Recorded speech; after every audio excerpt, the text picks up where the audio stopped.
एक सवाल है आपसे, लास्ट सवाल, लड़ेंगे या डरेंगे? डरना आता नहीं हमें, चाहे जितना भी डरा लो। हर बार एक नई ताकत से उठेंगे, चाहे जितना भी झुका लो। इस जुल्म के दौर में जुबा खोलेगा कौन? हम भी चुप रहेंगे तो बोलेगा कौन? आदाब दोस्तों, मैं जाकिर अली त्यागी। मेरे साथ मौजूद है बीआरडी हॉस्पिटल में जब बच्चे मारे गए थे उसका इल्ज़ाम जो है, जो अपने घर से जो है गैस सिलेंडर लाकर उन बच्चों को बचाने के लिए, यहाँ तक कि गैर मुस्लिम लोगों ने और उन बच्चों की माओ ने जो अपने गोदों को जो है उजाड़ चुकी थी, डॉक्टर कफील को जो है फरिश्ते का रूप दिया था, फरिश्ते का रूप बताया था। लेकिन उसके बावजूद भी डॉक्टर कफील को माननीय योगी आदित्यनाथ सरकार ने, क्योंकि बलि का बकरा ठहराना था, तो उसके लिए सभी मुकदमों जो है इनके ऊपर लगा दी गई। तो फिलहाल आपके केसेस का जो है क्या स्टेटस चल रहा है उनका, इसके बारे में जानकारी लेनी बहुत जरूरी है। हर लोअर कोर्ट में केस चल रहा है। इवन दो हाई कोर्ट ने साफ साफ कह दिया है कि योगी गवर्नमेंट एक भी सबूत मेरे खिलाफ दे नहीं पाई। डॉक्टर कफील का ऑक्सीजन से कोई रिलेशन नहीं था और कोई मेडिकल नेग्लिजेंस से कोई सबूत नहीं है। फिर भी लोअर कोर्ट में अभी केस चल रहा है, जहां 14 दिन पे हर 14 दिन पे जाना पड़ता है और 11 बजे से 2 बजे तक खड़ा करते हैं, साइन करा के छोड़ देते हैं। इसके अलावा एक बहराइच में केस चल रहा है, जो कि बहराइच में जो 78 बच्चे मारे गए थे, उस वक्त मुझे पुलिस ने अरेस्ट किया था। इसके अलावा भाई के जो गोली मारी गई थी उसके लिए हम लोग ने हाई कोर्ट में एक सीबीआई इंक्वायरी के लिए एक रिट पिटीशन डाला हुआ है, तो वहाँ पे भी केस चल रहा है। तो अगर आप पूछेंगे मैं अभी क्या सरकारी उसमें हूँ, तो अभी भी सस्पेंडेड हूँ। इवन दो हाई कोर्ट और सुप्रीम कोर्ट के आदेश देने के बाद भी ना योगी गवर्नमेंट मुझे नौकरी से निकाल रही है ना रख रही है। अच्छा, अभी तक इसमें जो है सबसे अफसोसनाक बात ये भी है कि डॉक्टर कफील को जब टारगेट करने के लिए कुछ गुंडों ने डॉक्टर कफील के भाई पर जो है गोली से हमला किया, तो लगभग मेरे हिसाब से 1.5 साल गुजर चुका है, लेकिन अभी तक भी उन हमलावरों को जो है गिरफ्तार नहीं किया गया है। तो उत्तर प्रदेश पुलिस पर यह सबसे बड़े सवाल जो है होना जरूरी है। आपने इसके बारे में भी क्या कोई रिट डाली है सुप्रीम कोर्ट में या हाई कोर्ट में? जी हाँ, 1.5 साल हो गया है लेकिन उसके बाद भी अरेस्टिंग नहीं हुई है। हाई कोर्ट में डाली हुई है सीबीआई इंक्वायरी के लिए। उसके लिए यूपी गवर्नमेंट को हाई कोर्ट ने नोटिस भेजी हुई है कि क्यों ना सीबीआई इंक्वायरी की जाए, पर उसके बाद वो मैटर आगे नहीं बढ़ा है।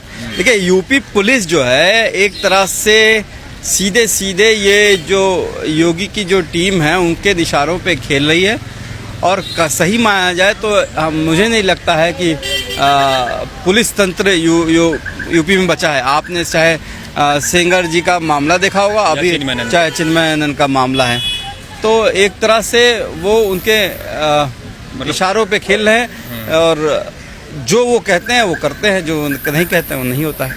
अच्छा, आपको जो है राहुल गांधी ने भी जो है एक लेटर लिखा था, उसके बाद कयास लगाए जा रहे थे कि इस बार जो है ज़रूर होने वाले चुनाव में जो है डॉक्टर कफील जो है किसी भी सीट से जो है उतारे जा सकते हैं कांग्रेस की तरफ से। तो क्या हुआ ऐसा? जो है हम तो उम्मीद कर रहे थे कि आप जो है इस बार लीडर बन जाएंगे, क्योंकि आपने एक ज़मीनी लेवल से काम किया है और आपने एक इंटरनेशनल लेवल पे आप जो है छाए, आपको देश दुनिया से जो है बधाई मिली। हालांकि वो बात एक अलग है कि योगी सरकार आपको फंसाने के ही चक्कर में शुरू से लेकर आज तक लगी रही और वो बदनाम खुद हो गई तुम्हें बदनाम करते करते। देखिए, sometimes system is I feel that sometimes system is so rotten that you have to come to the system। पर हमें लगता है कि कभी कभी सिस्टम इतना ख़राब हो जाता है कि सिस्टम में आना पड़े।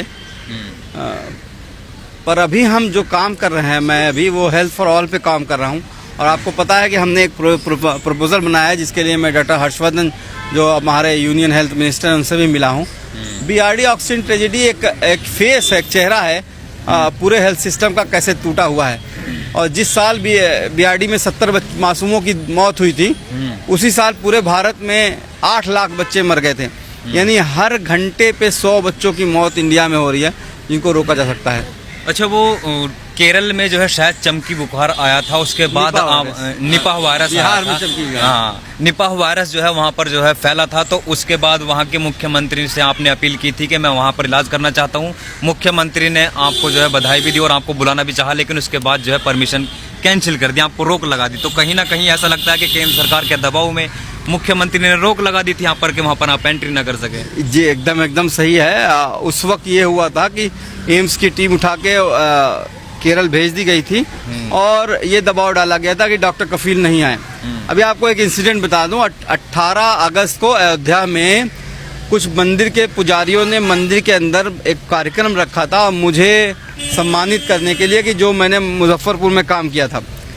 16 अगस्त को ही LIU के टीम ने छापा मारा और 18 अगस्त को पुजारी की पूरी टीम को उठा लिया गया। मुझे जो है बस्ती और फैज़ाबाद में 60 किलोमीटर है, 10-60 किलोमीटर दूर है, लेकिन बस्ती से ही रोक लगा दी गई कि मैं आगे ना बढ़ सकूं। तो ये तो तानाशाही है कि आप जो है कुछ बोल नहीं सकते, आप जो है कुछ लिख नहीं सकते। अच्छा, आप आजकल जो है अखिलेश यादव की टाइमलाइन पर बहुत दिखते हैं, क्योंकि कभी ना कभी वो तुम्हारा जो, क्योंकि कोर्ट ने आदेश दिया था कि डॉक्टर कफील की बहाली का, लेकिन अभी तक भी नहीं किया गया। तो अखिलेश यादव ट्वीट करते रहते हैं, आपके पिक्चर जो है पोस्ट करते रहते हैं, तो उससे क्या लगाया जाए? हालांकि उससे तो यही लगाया जा सकता क्योंकि अखिलेश यादव का स्टैंड आपके साथ है, क्योंकि आपके साथ में बहुत गलत हुआ था। देखिए, आपको ये बता दूं कि हमारी जो कॉमन लड़ाई है वो RSS की आइडियोलॉजी से लड़ाई है, जो इंसान को इंसान से बांटता है। और ये 1925 से चला आ रहा है, जब से RSS की पैदाइश हुई है। वो जाति के नाम पे, धर्म के नाम पे, गरीब अमीर के नाम पे वो सिर्फ लड़ाने का काम करता है। उसके खिलाफ लड़ रहे हैं।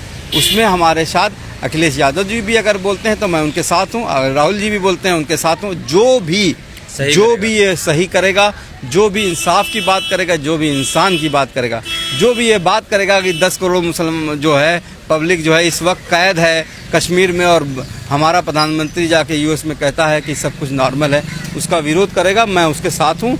और मुझे लगता है कि सारे समान विचारधारा के लोग साथ रहेंगे। एक इनकलाबी जो है बात, एक सवाल है आपसे, लास्ट सवाल, लड़ेंगे या डरेंगे? डरना आता नहीं हमें, चाहे जितना भी डरा लो। हर बार एक नई ताकत से उठेंगे, चाहे जितना भी झुका लो। इस जुल्म के दौर में जुबा खोलेगा कौन? हम भी चुप रहेंगे तो बोलेगा कौन? बहुत बहुत शुक्रिया। ये थे हमारे साथ में डॉक्टर कफील। प्लीज डॉक्टर कफील के साथ हमारी बातचीत कैसी लगी कमेंट करके अपनी राय देना ना भूले, और लाइक शेयर जरूर करें। शुक्रिया।